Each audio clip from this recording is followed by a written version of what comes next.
बिस्मिल्लाहिर्रहमानिर्रहीम। अस्सलाम वालेकुम। आज मैं सिखाऊंगी आपको बलूची ड्रेस पर अस्तर लगाने का तरीका। और इस वीडियो के लिए मुझे बहुत सारे कमेंट्स आए हैं कि आप सिखा दें अस्तर लगाने का तरीका।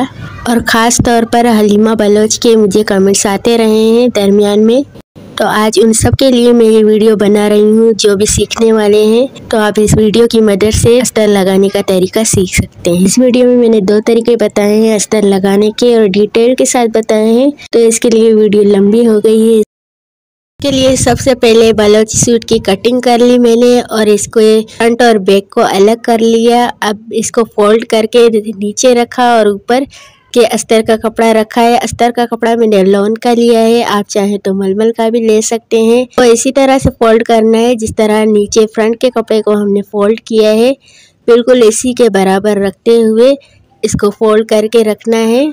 और लंबाई इसकी मैंने रखी है तकरीबन 16 से 17 इंच तक। अगर आपकी कमीज़ का कपड़ा पतला हो तो इससे भी लंबा रख सकते हैं अस्तर, लेकिन ये कपड़ा मोटा था, लॉन का था, तो मैंने इसको 16-17 इंच तक इसकी लंबाई रखी है। इंची टेप से इसका लंबाई नाप ली, दोनों तरफ इसके निशानात लगा लिए। निशानात लगाने के बाद इसकी कटिंग कर लेंगे। और नीचे जो कपड़ा हमारा बच गया है इसको हम आस्तीन पर भी इस्तेमाल कर सकते हैं, क्योंकि आस्तीन पर भी अस्तर लगाना मैं बताऊंगी। अस्तर का कपड़ा और कमीज़ के कपड़े को बिल्कुल बराबर रखना है।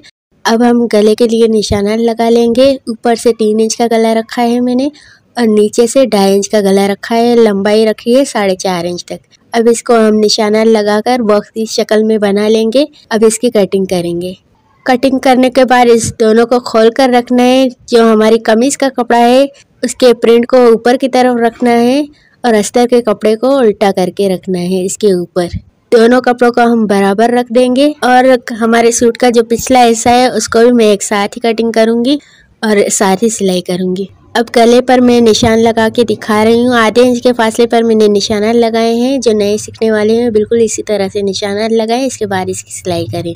और ये हमारे सूट की पिछली साइड है, इसको मैंने फोल्ड करके रखा है। और जहाँ से हमारा फोल्डिंग वाला हिस्सा है वहीं पर हम गला बना लेंगे। गले के लिए लंबाई और चौड़ाई मैंने 3-3 इंच रखी है।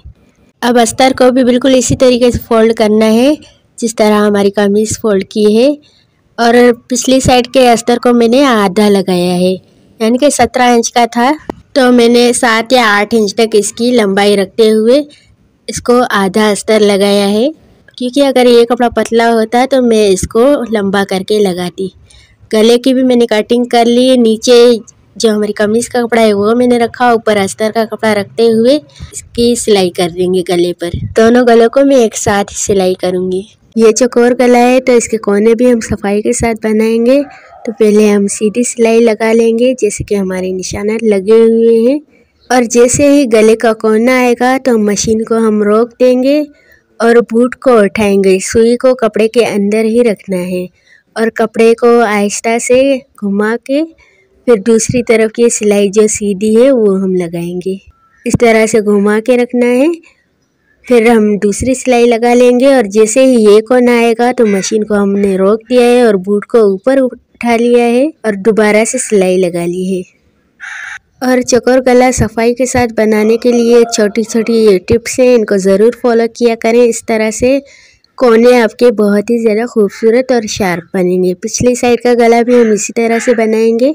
पहले सीधी सिलाई लगा ली है और कोने पर मशीन को रोक दिया है, सिर्फ बूट को उठाया है और दोबारा से कपड़े को घुमाकर इसकी सिलाई लगाएंगे। इसी तरह दोनों गलों पर मैंने अस्तर की एक सिलाई लगा ली है। कपड़ा पलटाने से पहले जो हमने कॉर्नर बना लिए हैं उस पर छोटे छोटे कट लगाने हैं। कट इस तरीके से लगाने हैं कि आपकी सिलाई नहीं कटनी चाहिए। सिलाई से पहले ही आपकी कैंची को रोक देना है ताकि सिलाई नहीं कटे। जब हम चौकोर गला बनाते हैं तो ये छोटे छोटे कट जो है लाजमी लगते हैं। ये 2 कट लगाने होते हैं चौकोर गले में। कट लगाने के बाद अस्तर को सीधा कर लेंगे और इसी तरह से हमारे दोनों कोने आराम से पलट गए हैं। हम इसी तरह 2 कट लगाएंगे और अस्तर को पलट देंगे। अब दोनों कंधों की सिलाई करनी है, तो इसके लिए सबसे पहले मैंने कपड़े को सीधा रख लिया है। पिछली साइड है उसको सीधा करके रखा। अब मैं अगली साइड को उसको उल्टी तरफ रखूँगी जहाँ से हमारा अस्तर है। अब इस तरह से कपड़े को खोलते हुए अगला और पिछला हिस्सा जो है उसका जो कपड़ा है, मेन कपड़ा, वो एक तरफ रखा और अस्तर का जो कपड़ा है वो दूसरी तरफ रखा है। बीच में इसकी सिलाई आ रही है। इस सिलाई को खोलकर हम एक लंबी सी सिलाई लगाएंगे कंधे की। आप चाहे तो सिंपल भी तरीके से लगा सकते हैं सिलाई, लेकिन इस तरह लगाने से जो कपड़े के धागे वगैरह हैं वो भी अंदर चले जाते हैं। इस तरह रखना है कि अस्तर का कपड़ा एक तरफ हो और जो हमारा मेन कपड़ा है, प्रिंटेड कपड़ा, वो एक तरफ होगा। इस तरह से मैं दोनों शोल्डर पर सिलाई लगाऊंगी। ये एक तरीका है अस्तर लगाने का। अब आधे इंच के फासले पर मैंने एक एक सिलाई लगा ली। दोनों ये सिंगल सिलाई लगाई है, दोनों तरफ यही सिलाई लगानी है और दरमियान में ही सिलाई रखनी है। आप चाहें तो इसको इस्त्री से खोल लें या नाखून की मदद से इस तरह खोल सकते हैं। इसके बाद इसकी सिलाई लगानी है।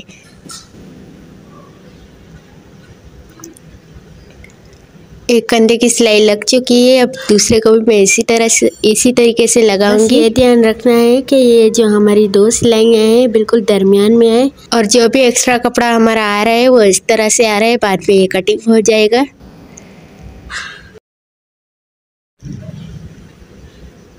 इसी तरह कपड़े को खोलते हुए ये सिलाई भी मुकम्मल करनी है। दोनों शोल्डर की जो सिलाई है वो हमारी लग चुकी है और ये दोनों जो सिलाइयाँ लगी हैं इन दोनों का कपड़ा जो है वो अंदर की तरफ होगा। इसके धागे वगैरह नहीं निकलेंगे। जिस सूट पर हमें कढ़ाई वगैरह करनी होती है, हाथ की कढ़ाई करनी होती है, तो इस तरीके से हम अस्तर लगाते हैं गले का।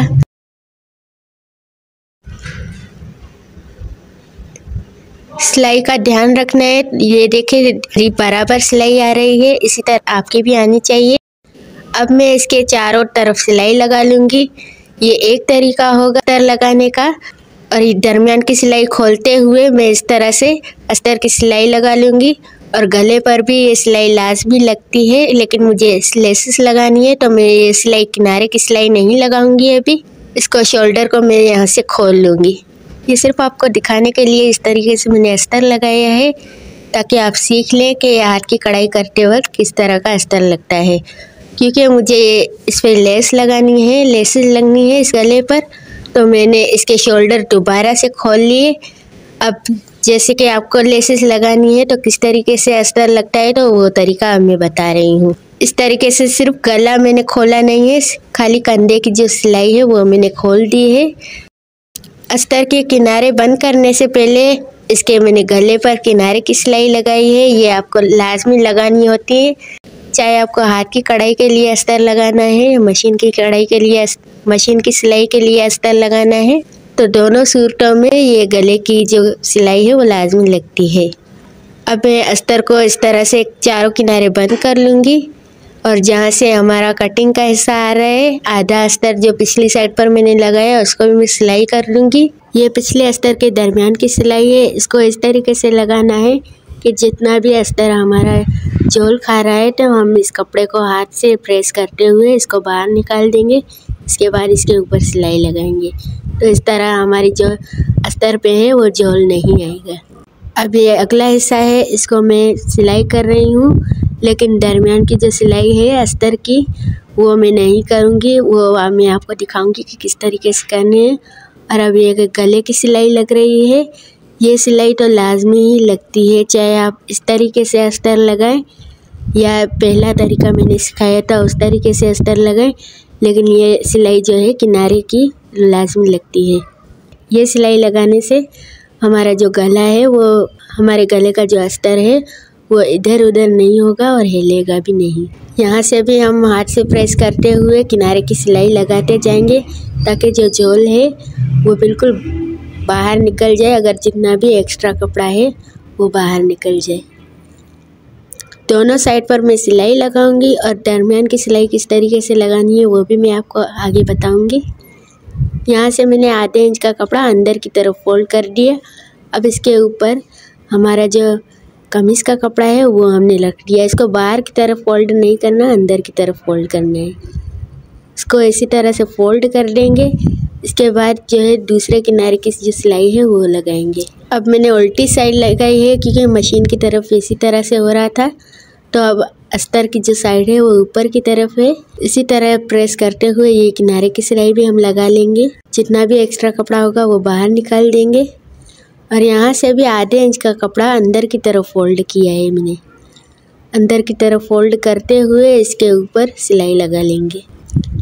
अब दरमियान की सिलाई किस तरीके से लगानी है वो भी मैं आपको बताऊंगी। पिछले गले का जो एक्स्ट्रा कपड़ा आ रहा था दोनों तरफ से, तो वो मैंने कटिंग कर लिया। अब ये हमारा अस्तर हो चुका है। अब अगले हिस्से पर भी इसी तरीके से जो अगर एक्स्ट्रा कपड़ा है वो हम कटिंग कर लेंगे। अगर नहीं है तो हम पिछली साइड पर अस्तर को पलटा कर जितना भी एक्स्ट्रा कपड़ा आ रहा है वो बाहर की तरफ निकालेंगे। अब जो दोनों हिस्से मैंने फोल्ड किए थे उसको मैं दरमियान की सिलाई लगाऊंगी।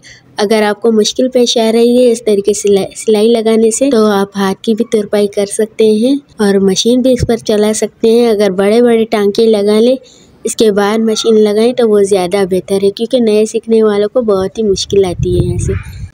अब मैं जेब का हिस्सा जो मैंने पिछली वीडियो में कटिंग करना नहीं बताया था वो मैं बता रही हूँ। 19 इंच की लंबाई ली है जेब के लिए और 11 से 12 इंच तक मैंने इसकी चौड़ाई ली है। जेब की जो लंबाई और चौड़ाई है आप अपने सूट के हिसाब से भी ले सकते हैं। जितने आपके कपड़े की लेंथ होगी इसी हिसाब से इसकी जेब की भी लेंथ होगी। तो मैंने ये इसी तरह पीस जो है वो कटिंग कर लिया लंबाई और चौड़ाई में। अब मैं इसको फोल्ड करना बता रही हूँ। दोनों हिस्सों को मैंने इस तरह फोल्ड करके उल्टा कर लिया कपड़े को। अब किनारे पर मैं आधे इंच की सिलाई लगाऊंगी। सिर्फ एक ही किनारा फोल्ड करना है और इस पर एक सिलाई लगा लेनी है। यहाँ पर मैं जेब के लिए एक सिलाई लगाऊंगी। सिंगल सिलाई ही लगाई है, डबल नहीं लगानी। यहाँ से सिलाई लगाने के बाद अब मैं इस हिस्से को खोलकर इसका जो तिकोन है इस हिस्से को खोलकर इसका जो तिकोन है वो मैं बना लूँगी।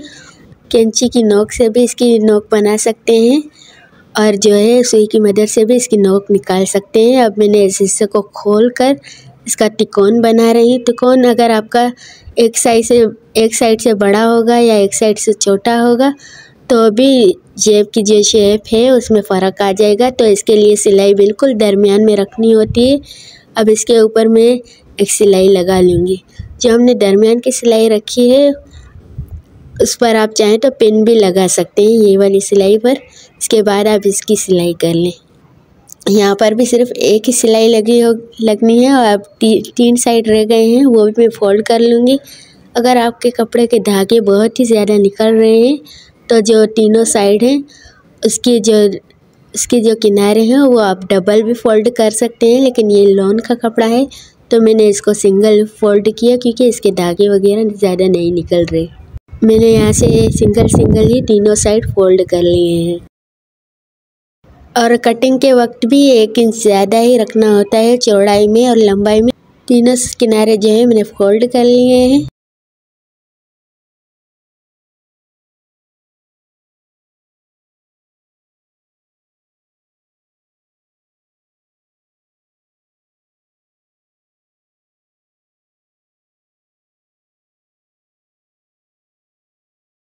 अब आस्तीन पर हम अस्तर लगाएंगे। वही कपड़ा जो बचा हुआ था जो मैंने गले पर लगाया था अस्तर, उसका हिस्सा जो बच गया था वो और दूसरा कपड़ा मैंने फोल्ड करके दोनों आस्तीनों पर इस तरीके से अस्तर लगाया। अस्तर के लिए ये तकरीबन 5 से 6 इंच तक लंबाई का कपड़ा है। अस्तर के लिए ये कपड़ा मैंने 5 से 6 इंच तक लिया है। अगर आप हाथ की कढ़ाई कर रहे हैं तो उसमें बड़ा अस्तर भी लगा सकते हैं लंबाई में, लेकिन ये मैंने 5 से 6 इंच जो कपड़ा बच गया था सिर्फ इतना ही लिया है। इसी तरह दूसरी आस्तीन के लिए भी ये कपड़ा ले लिया था। यहाँ पर भी 2 तरीके हैं आस्तीन के अस्तर लगाने के। एक तरीका ये है कि आधा आस्तीन का जो कपड़ा है वो बिल्कुल सीधा रखना है और अस्तर को किनारे पर इस तरह फोल्ड करके एक सिलाई लगा लेनी होती है। और दूसरा तरीका ये है आस्तीन के ऊपर ही कपड़ा रखकर आधे इंच की सिलाई इस तरीके से लगानी होती है। लेकिन मैं जो है आस्तीन का कपड़ा मैंने सीधा ही रखा और अस्तर का जो है वो आधा इंच फोल्ड करते हुए इसके किनारे पर ओवरलैप कर लिया। जिस तरह हम पलटा लगाते हैं इसी तरीके से मैंने अस्तर लगाया है। सिर्फ एक सिलाई यहाँ पर आएगी। इसके बाद हम फोल्ड करते हुए इसकी दूसरी सिलाई भी लगा लेंगे। एक सिलाई लग चुकी है। अब मैं फोल्ड करते हुए दूसरी सिलाई लगाऊंगी। इस तरीके से अगर आप लगाएंगे तो खुद ब खुद ही आपकी आस्तीन जो है फोल्ड हो जाएगी। अब मैं आधे इंच का कपड़ा यहाँ से फोल्ड कर लूंगी। अस्तर की जो दूसरी सिलाई है वो भी लगा लेंगे। यहाँ पर मैंने टांका बड़ा ही रखा है।